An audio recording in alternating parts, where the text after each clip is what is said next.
Bonjour à vous tous. Je suis médecin depuis plus de 40 ans, et même aujourd'hui, je me souviens encore de Madame Johnson, la première patiente qui m'a vraiment fait réfléchir à cette question. D'où commence réellement la longévité?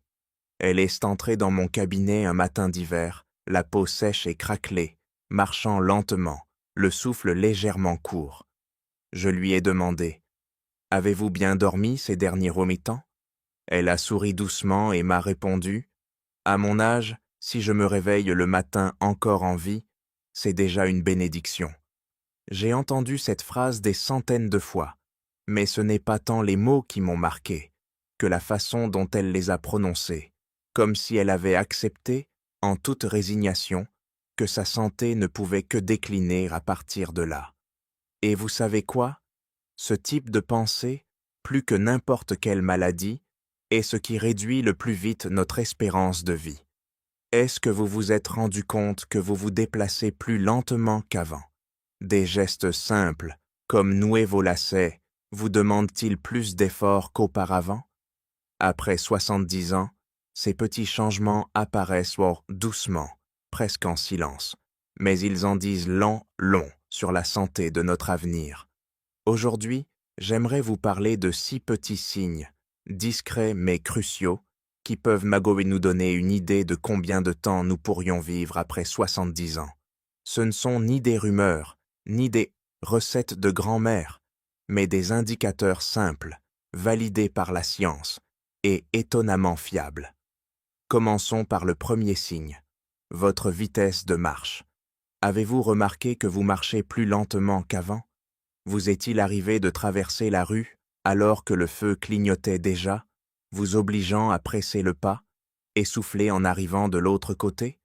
Si oui, ne le balayez pas d'un revers de main en disant que c'est normal en vieillissant. En tant que médecin travaillant avec les personnes âgées depuis plus de 4 décennies, je peux vous dire ceci. La vitesse de marche n'est pas juste une question de rapidité. C'est la façon dont votre corps vous parle de son état général. Je me rappelle d'un patient, Georges, 76 ans et temps. Il arrivait toujours en avance, marchait d'un pas assuré, calme et droit. Un jour, je lui ai dit: Vous auriez pu rester au chaud chez vous, il fait froid dehors. Il m'a regardé, a souri et m'a dit d'une voix posée: Je ne veux pas que mes jambes oublient comment marcher, docteur. Simple, mais tellement juste. Georges avait compris ce que beaucoup oublient. Si vous ne vous servez pas de vos jambes, vous les perdez. La vitesse de marche est le reflet de nombreux systèmes. Cœur, poumon, système nerveux, même cerveau. Ceux qui marchent vite et avec assurance ont souvent un système cardiovasculaire et nerveux en bon état. À l'inverse, si vous sentez que vous ralentissez, que vous manquez d'équilibre ou que vous devez faire des pauses pour reprendre votre souffle, cela peut être le signe d'un affaiblissement intérieur, silencieux, mais réel. J'ai soigné une dame, Rosa, 82 ans. Lors de sa première consultation, elle m'a dit: Je marche plus lentement ces derniers 7 ans. Sans doute que l'âge m'a rattrapé. Mais en y regardant de plus près, nous avons découvert une fonte musculaire, une tension trop basse, et même des signes précoces de déséquilibre de l'oreille interne. Après quelques mois d'exercice simple, marcher dans le couloir, lever les jambes le matin, son état s'est nettement amélioré. Lors de notre dernière rencontre, elle m'a raconté fièrement qu'elle faisait désormais 2 tours de parc chaque soir. Alors, si vous pensez: Je suis juste vieux, c'est normal de ralentir, laissez-moi vous dire les choses franchement. Ce n'est pas si simple. Oui, ralentir peut être fréquent, mais laisser les choses empirer sans rien faire, c'est cela qui est dangereux. La bonne nouvelle? Pas besoin de grandes révolutions pour changer la donne. Commencez petit. Chaque jour, après le petit déjeuner ou le déjeuner, essayez de marcher 5 à 10 minutes, lentement. S'il fait trop froid dehors, faites le tour de votre maison. Même marcher sur place ou soulever les jambes en étant assis sur une chaise peut aider à maintenir vos jambes actives. Après avoir lu ceci, je vous propose une chose simple. Levez-vous et faites le tour de votre domicile. Observez votre allure, rapide ou lente, stable ou hésitante. C'est là que commence la bataille contre le vieillissement, non par miracle, mais avec vos propres jambes. Passons maintenant au deuxième signe. Votre capacité à garder l'équilibre. Avez-vous déjà essayé de tenir debout sur une jambe pendant seulement 10 secondes? Sans marcher, sans bouger, juste lever un pied d'eau du sol et rester immobile. Cela semble facile, non? Et pourtant, vous seriez surpris de savoir combien de personnes de plus de 70 ans n'y arrivent pas. Je ne dis pas cela pour vous inquiéter, mais pour vous aider à comprendre que l'équilibre n'est pas seulement une affaire de posture, c'est un indicateur puissant de l'état de votre santé globale. J'ai reçu une patiente, Nancy, 73 ans, qui se plaignait de vertige lorsqu'elle tournait la tête. Quand je lui ai demandé de se tenir sur une jambe, elle n'a tenu que 3 secondes avant de chanceler et de s'accrocher à mon bras.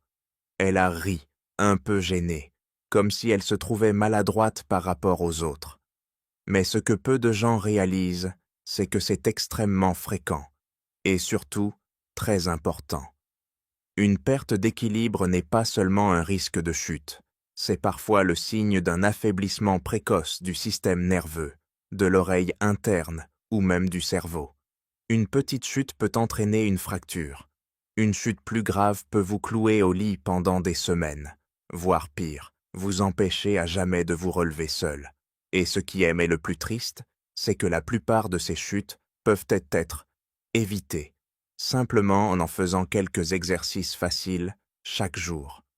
Je dis comme souvent à mes patients, l'équilibre, c'est comme faire du vélo. Si vous n'entretenez pas cette capacité, vous la perdez vite. Mais si vous vous y mettez, même quelques minutes par jour, vous pouvez retrouver une stabilité et une confiance à chaque pas. Pas besoin de salle de sport.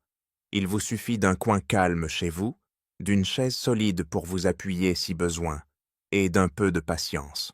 Essayez de vous tenir sur une jambe pendant que vous vous brossez les dents. 5 secondes au début, puis allongez progressivement le temps. Ou bien, marchez en posant le talon juste devant les orteils, en ligne droite, comme si vous marchiez sur une corde imaginaire. Si vous aimez quelque chose de plus doux, le tai chi est une merveille. Il améliore l'équilibre tout en apaisant l'esprit. D'ailleurs, si vous êtes assis en ce moment, essayez ceci. Levez-vous, puis soulevez doucement une jambe du sol. Vous vacillez un peu? Ce n'est pas un échec, c'est un début, car ce n'est qu'en prenant conscience de ce qui faiblit que l'on peut commencer à le renforcer. Le troisième signe concerne la qualité de votre sommeil. J'ouvre souvent mes consultations du matin avec une question qui semble banale. Avez-vous bien dormi cette nuit? Et bien souvent, je reçois un léger hochement de tête, un sourire fatigué, ou même un long soupir qui semble durer toute la visite. Le sommeil, pourtant si naturel, devient une lutte silencieuse pour tant de personnes après 70 ans. Le sommeil est vital à tout âge. Ce n'est pas juste une période de repos passif. Au contraire, c'est le moment où le corps entre en mode réparation. Le cœur ralentit pour économiser de l'énergie. Le cerveau trie les souvenirs et élimine les toxines. Le système immunitaire fabrique des cellules de défense. Si vous dormez mal ou pas assez, tous ces processus sont perturbés. Et les conséquences? Fatigue, humeur en berne, mémoire qui flanche, et un organisme plus vulnérable aux maladies. Certains me disent « Docteur, j'ai passé la nuit au lit, donc j'ai dormi, non ?» Eh bien, pas forcément. Être allongé ne signifie pas dormir profondément. Un bon sommeil implique de passer par les phases de sommeil profond et de rêve, sans interruption fréquente. Si vous vous réveillez souvent, si vos rêves sont si intenses qu'ils vous épuisent, ou si vous vous sentez encore fatigué au réveil, ce n'est pas un sommeil réparateur. La bonne nouvelle, c'est que l'on peut améliorer le sommeil, sans forcément passer par les médicaments. Commencez par créer un bon environnement. une chambre silencieuse, une lumière tamisée, une température agréable. Évitez les écrans avant de dormir, ni téléphone, ni télé. Essayez de vous coucher et de vous lever à la même heure chaque jour, même le week-end. Et si possible, faites quelques de respirations profondes ou écoutez de la musique douce avant de fermer les yeux. J'ai aidé une patiente, Hélène, 78 ans, à retrouver un bon sommeil sans une seule pilule. Il a suffi de modifier ses habitudes du soir. Une courte méditation, une marche de 15 minutes après le dîner, une ambiance plus apaisante dans sa chambre. 2 mois plus tard, elle est revenue transformée. « Docteur, j'ai dormi 6 heures d'affilée sans me réveiller », m'a-t-elle dit, le regard pétillant. J'ai l'impression d'avoir rajeuni de quelques années. Ce soir, pourquoi ne pas essayer de vous coucher un peu plus tôt? Éteignez les lumières quelques 2 minutes avant. Rangez votre téléphone. Respirez profondément. Votre corps vous remerciera. Et nuit après nuit, vous vous sentirez plus clair d'esprit, plus fort, plus vivant chaque matin. Le 4e signe peut être mesuré avec la force de votre poignée de main. Avant-hier encore, j'ai rencontré un patient, Monsieur Walter, 79 ans.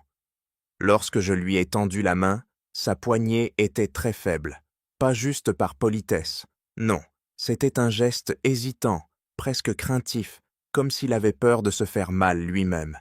Je lui ai demandé gentiment « Et ces temps-ci, arrivez-vous à ouvrir un pot de confiture tout seul ?»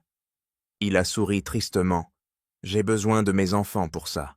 Mes mains sont aussi faibles que celles d'un enfant. » Vous pourriez penser que ce n'est qu'un petit détail.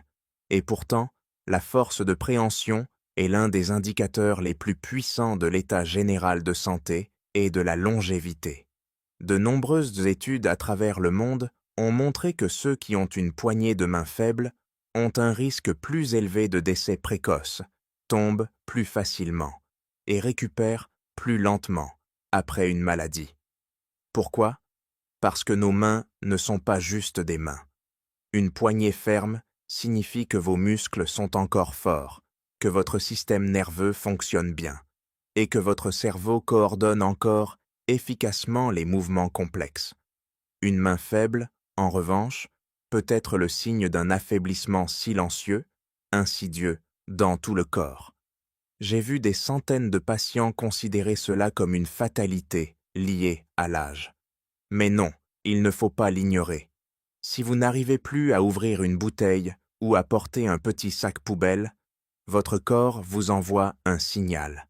Alors, comment vérifier? C'est simple, serrez votre poing aussi fort que possible pendant 5 secondes, puis relâchez. Est-ce ferme? Avez-vous ressenti des tremblements ou de la fatigue? Si ouvrir un pot vous fait mal à la main, il est temps de renforcer vos bras et vos doigts. Le 5e signe se lit à travers vos relations sociales. J'ai rencontré Madame Éléonore pour la première fois lors d'une conférence sur la santé des seniors.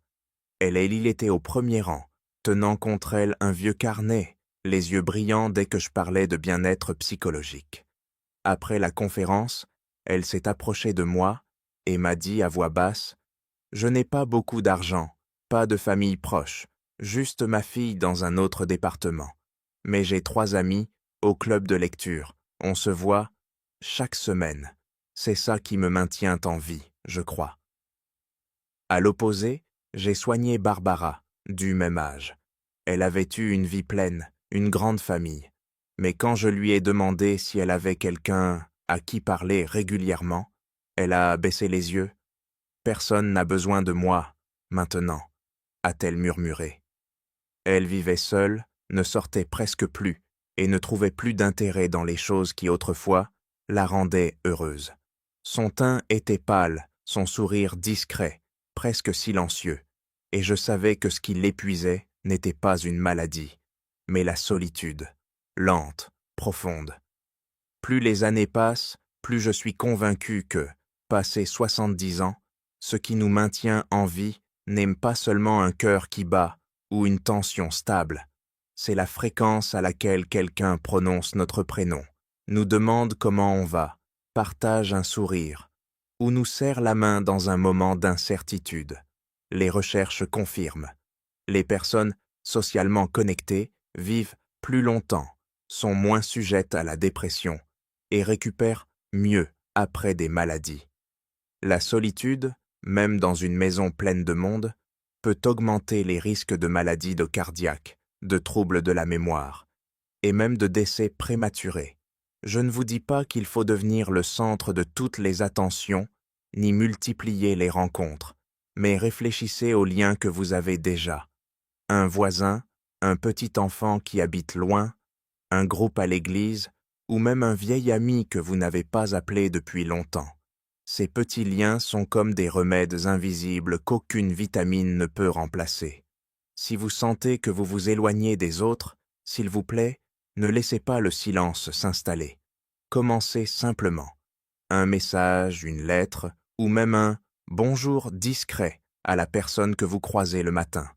Sortez de chez vous le week-end, pas pour accomplir de grandes choses, mais juste pour vous rappeler que vous faites encore partie de ce monde. Je me souviens d'Arthur, un homme qui avait vécu de nombreuses années dans la solitude. Il a retrouvé goût à la vie simplement en rejoignant un club de jardinage. Un jour, il m'a dit « Je suis venu ici pour planter des fleurs, mais j'ai semé des graines d'amitié. » Et il a vécu presque 10 ans de plus, en meilleure santé, plus heureux, non pas grâce aux plantes, mais parce que son cœur s'était réchauffé à nouveau. Alors, si vous lisez ces mots seuls aujourd'hui, je veux que vous sachiez une chose. Vous n'êtes pas seul. Il suffit d'un fil, aussi mince soit-il, pour que la lumière revienne. Car vivre longtemps, ce n'est pas seulement une affaire d'années, c'est vivre avec les autres, être écouté, être vu, être aimé. Et il n'est jamais trop tard pour recommencer, peu importe votre âge. Le 6e signe, c'est votre appétit et vos habitudes alimentaires. Je me rappelle encore de ma première rencontre avec Suzanne. Elle avait alors 74 ans, petite, toujours bien habillée, les cheveux gris, soigneusement attachés en chignon. Une femme qui portait encore en elle une certaine rigueur de sa jeunesse, mais ses yeux étaient omnites ternes, sa peau sèche et pâle, et quelque chose de pesant en elle m'a tout de suite alerté. Quand je lui ai posé des questions sur son alimentation, elle a soupiré. Je n'ai plus vraiment faim ces derniers temps. Un peu de bouillie me suffit. Et cuisiner quand on n'a pas envie de manger, ça paraît tellement inutile. Cette réponse, je l'ai entendue bien souvent. Mais ce manque d'appétit n'est pas anodin. C'est souvent une façon pour le corps de nous dire que quelque chose ne va pas. Après 70 ans, manger ne sert plus seulement à remplir l'estomac. Chaque repas devient une occasion précieuse de maintenir sa masse musculaire, soutenir son système immunitaire, réparer les petits dégâts du quotidien et garder son énergie. Mais quand on commence à manger moins ou mal, sauter le petit déjeuner, ne manger qu'un peu de riz et des légumes bouillis ou se contenter de conserves, on se prive progressivement de nutriments essentiels. Et avec l'âge, notre corps stocke moins bien ces éléments. De petites carences, laissées de côté chaque jour, peuvent s'accumuler silencieusement et devenir problématiques, souvent sans qu'on ne s'en rende compte. Beaucoup de patients me disent « Je ne mange pas beaucoup parce que je n'ai pas faim ». Mais l'appétit est comme une flamme. Si on ne l'alimente pas, elle finit par s'éteindre. Ne pas avoir faim n'est pas bon signe. Cela peut indiquer un ralentissement du système digestif, un déséquilibre hormonal, voire être un signal précoce de dépression ou de troubles cognitifs. Beaucoup de personnes âgées perdent du poids sans même s'en apercevoir. Leur corps diminue, non pas par choix ou par exercice, mais simplement parce qu'il ne reçoit plus assez. Et quand les muscles fondent, elles deviennent plus faibles, se fatiguent plus facilement, perdent en stabilité, tombent plus souvent. C'est un cercle vicieux. On mange moins, on s'affaiblit, on se lasse, alors on mange encore moins. Et on finit par s'éteindre sans comprendre comment on en est arrivé là. Mais ce cercle peut être brisé. Parfois, tout commence par un bon repas dans la journée. J'ai aidé Margaret, une amie proche de Suzanne, à retrouver son appétit et son énergie. Nous n'avons pas commencé avec de grandes recettes, juste un peu de couleur dans son assiette, des légumes vapeur, un petit filet de saumon, un bouillon au gingembre. Elle ne mangeait pas beaucoup, mais plus souvent, en petites portions. Et après quelques semaines, son appétit était revenu. Sa peau semblait plus fraîche, son regard plus vif, et son sourire illuminait la pièce, comme si la vieillesse n'était qu'un chiffre. Prendre soin de son alimentation en vieillissant n'a rien de compliqué. Pas besoin de plats sophistiqués ou de grandes quantités. Voici quelques gestes simples que vous pouvez adopter dès aujourd'hui. Veillez à consommer des protéines chaque jour. Œufs, poissons, légumineuses, viande maigre. Hydratez-vous bien, car la déshydratation peut couper l'appétit. Prenez le temps de savourer chaque bouchée, ne mangez pas à la hâte. Si cuisiner vous fatigue, préparez plusieurs repas à l'avance. Et surtout, si possible, mangez accompagnés. Car parfois, ce ne sont pas les aliments qui ont perdu leur goût, mais la solitude qui a tout rendu fade. Si vous sautez des repas, perdez du poids sans raison claire, ou perdez l'envie de manger, ne l'ignorez pas, ce pourrait être le premier signal d'alarme de votre corps. Mais croyez-moi, en apportant un petit changement chaque jour, vous pouvez retrouver le plaisir de manger, l'énergie, et même un brin de joie dans chaque bouchée. Aujourd'hui, nous avons traversé ensemble 6 signes importants. Votre vitesse de marche, votre force de préhension, votre équilibre, votre sommeil, votre appétit et vos liens sociaux. J'espère que vous voyez à présent que la longévité n'est pas une question de chance. C'est le fruit de petits choix quotidiens. Peut-être vous sentez-vous moins solide qu'il y a un an, peut-être moins vif qu'avant.